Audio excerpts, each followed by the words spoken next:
friends, welcome back to my channel. You'll have to excuse that I'm actually wearing pajamas. I'm almost 2 weeks postpartum.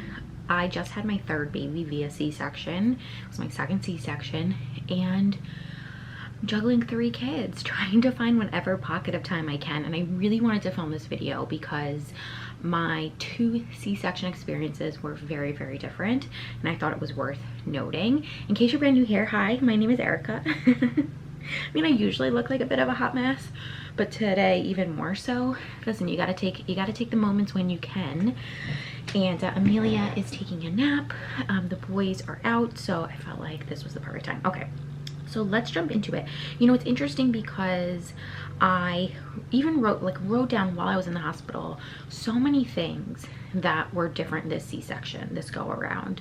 With my first son, I had a vaginal delivery, had a 4th-degree tear and a rectal tear, elected then for a C-section with my second son, and that went incredibly smoothly. There were some like weird things here and there that I noted during that experience, but I was expecting something relatively similar this go around, and there were a lot of things that were different. So I took some notes. C-section. The first thing I wrote was this time not as itchy. The anesthesiologist, the anesthesia they give you for your C-section, I didn't realize, like, it's very, mixes with your body. I'm not a doctor, obviously.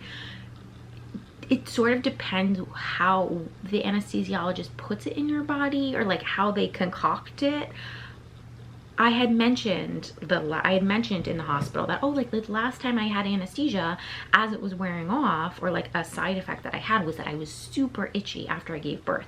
Super itchy, like, you know, as if I had been bitten by a million mosquitoes.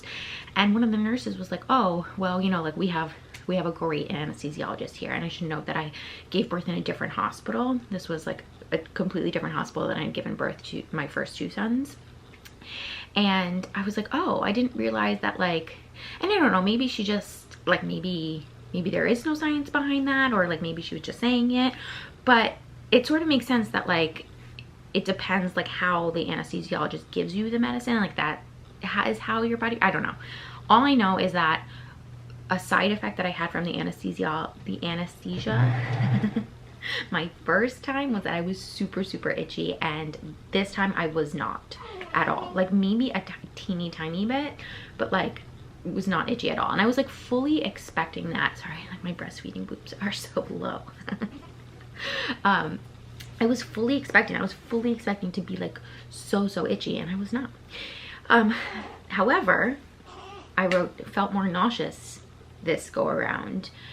Something that I had, and it started to happen while I was laying down on the operating table with Amelia, was I started like seeing, like, things started spinning a little bit, and that definitely didn't happen when I had my C-section with Theodore. And when I like was recovering, then in the recovery room, I felt so nauseous, like so nauseous, and that also didn't happen with Theodore. Like after I had my C-section with Theodore, I also threw up. I think I threw up once, but like felt like I was gonna throw up a lot this go around.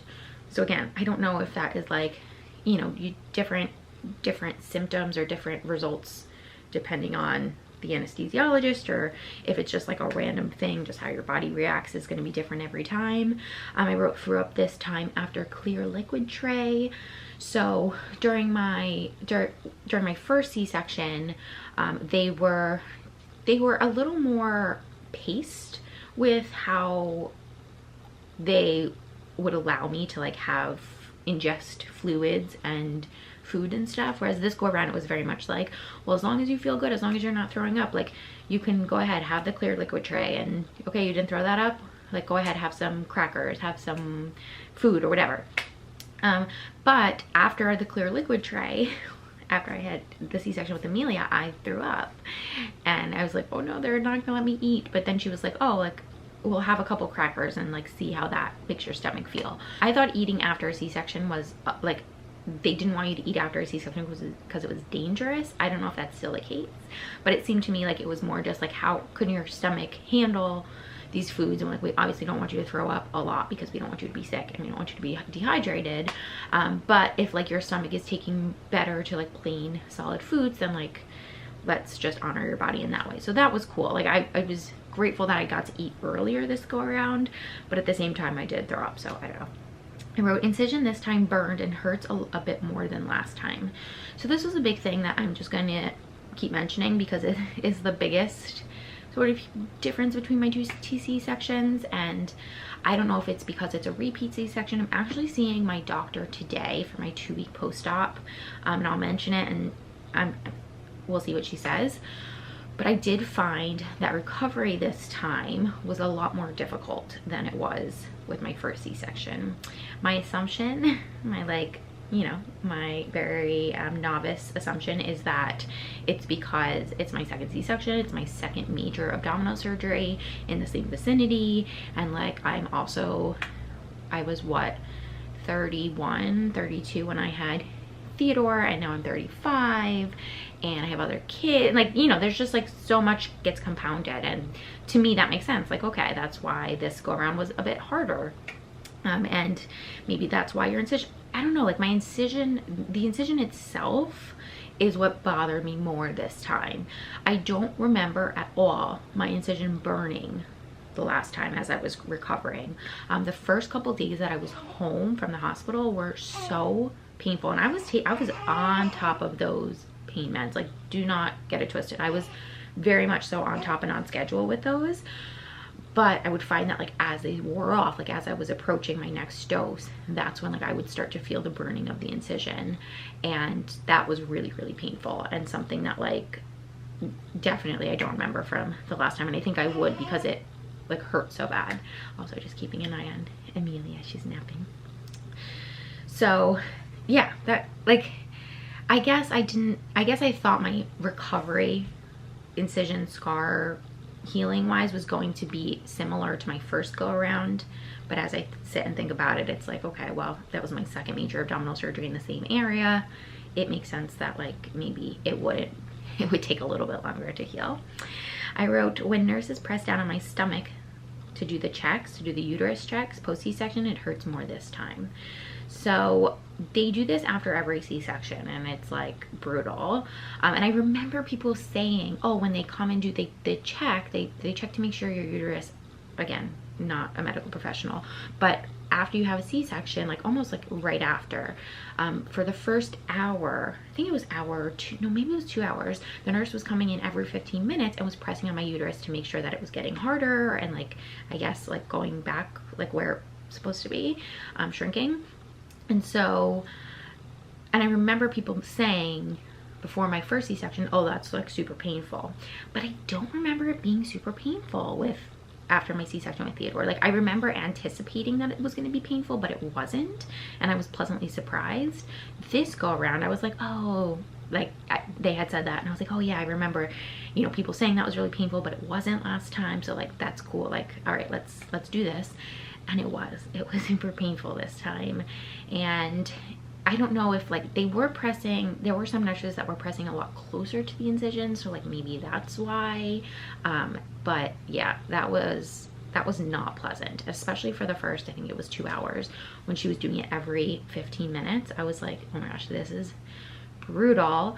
And then they did it for every hour, I think during the first few hours that I was in recovery, and then I think it was every 4 hours or something after that. But yeah, definitely wanted to mention that. The next thing that was different between my two C-sections was that there was no gas rule, and this freaking makes me crazy. So remember, and I've said this before in other videos of like what to expect from a C-section, or like things that no one tells you about, and because I had never heard of it.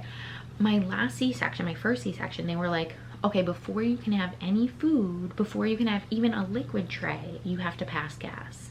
And so the nurses kept coming in and they kept saying, have you passed gas? Have you passed gas? And this was November 2020. We were in a hospital. My husband was not allowed to leave the room. And I mentioned multiple times like how embarrassing that was. That's just like not something, and every couple is different. Like maybe you and your partner like wouldn't care, but like I cared.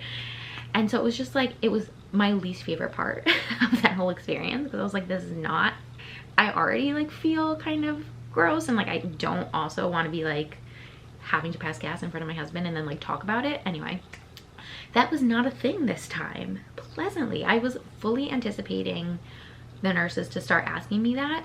One nurse asked, but it wasn't until the second day, like I think it was like the night before discharge or like the day of discharge, or she was like, oh, have you passed gas? And that was like, that. It wasn't like a thing.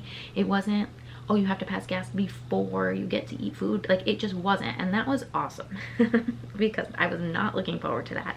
Although, you know, now things are a lot more lenient, and Jeff could leave the hospital room, he could go to Starbucks, he could go to restaurants and come back. And so like, it would have been more doable this time, but I'm so glad it wasn't a thing, because that was that was super embarrassing.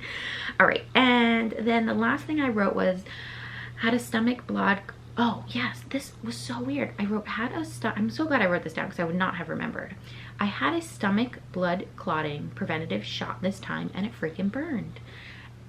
I want to say I did not have this with Theo, because this is another thing that I feel like I would have remembered because it was so painful. So they gave me 2 blood clotting preventative shots in my stomach. I want to say like one was the day, like a few hours before we got discharged, and then one was I think the night before. Anyway, they like pinched my side, gave me the shot here to prevent blood clots, being that I had a C-section, and it burned. It burned so bad, and that I do not remember from my last go around. And again, I feel like I would have, hold on, my mom's calling. I forgot what I was saying, but yeah, I feel like I would have remembered because it was very painful and it burned, and I don't think that would have been like I would have remembered and then anticipated that pain. And yet I don't think I had that the last time, or if I did, I guess it just didn't hurt. I don't know. Anyway, those are all the things that were different from my C-sections from the first go around to the second, and I felt like those were all like pretty substantial things and things that like really impacted my experience, so I wanted to share them with you. If there's anything that I didn't mention, or like if you have a multiple repeat C-section experience that you want to share, definitely do in the description, in the comments down below. Thanks for listening, hearing me out. And I'll see you in my next one. Bye, friends.